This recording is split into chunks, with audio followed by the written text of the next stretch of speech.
Global Typhoon, Chairman TV. Weather update. Helping homeless people. Please subscribe.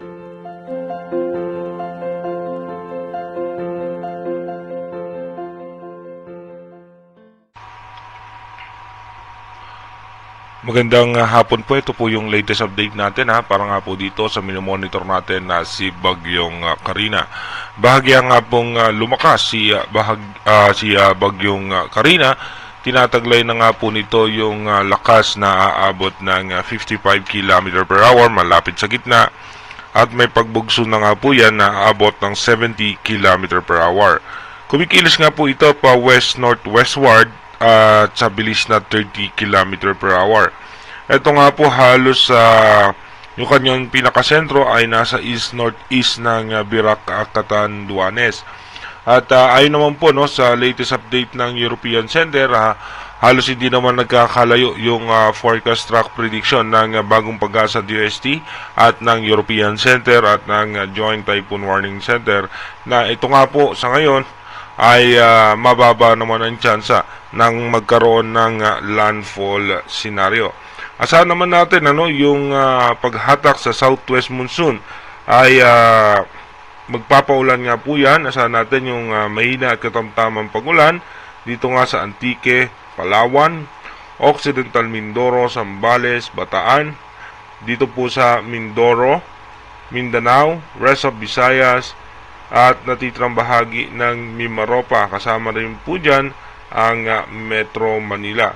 Iba yung pag-iingat pa rin po para sa ating mga kababayan dahil nga po, bagamat hindi ito magla-landfall or tatama sa kalupaan, yung kanyang extension naman ng kaulapan ay posibleng magdulot ng pagulan yan sa eastern section ng northern Luzon.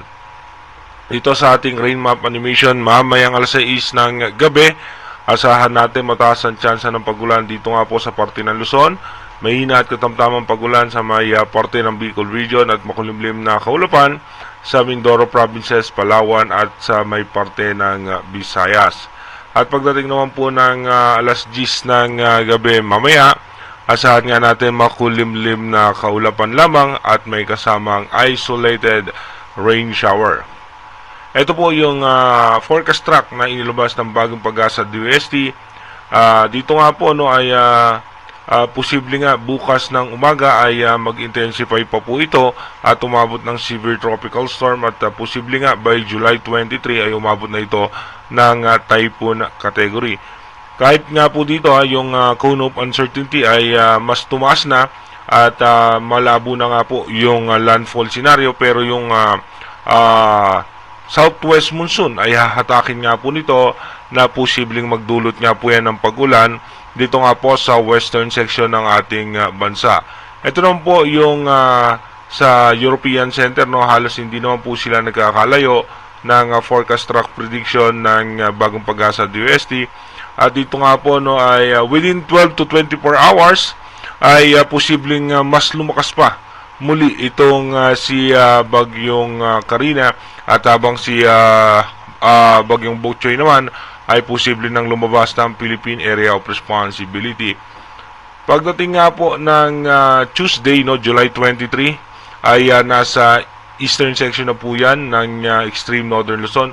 Kung mapapansin nga po natin yung malalakas na hangin ay mararamdaman po dyan sa may parte ng extreme northern Luzon, kaya iba yung pag-iingat at paghahanda po para sa ating mga kababayan dyan, at makakaranas din po tayo ng mga biglaang pagbuhos ng pag-ulan. At pagdating naman po ng July 24, ito nga po ay nasa eastern section na ng Taiwan at posibleng lumabas ng Philippine Area of Responsibility, pero yung malalakas na hangin ay mararamdaman pa rin po natin sa may parte ng extreme northern Luzon. Dumako na nga po tayo sa ating advanced weather forecast. Dito naman sa ating advanced weather forecast by July 21, ayan nga po yung pag-angat nitong si Bagyong Karina. At mapapansin nga po natin, ito yung mga ulan na daladala ng habagat na hinahatak nga ni Bagyong Karina na magpapaulan nga po sa western section ng bansa. Kaya asahan po natin na magiging maulan nga po tayo sa mga susunod pang araw dahil nga sa paglakas ni Bagyong Karina at sa paghatak nga sa southwest monsoon.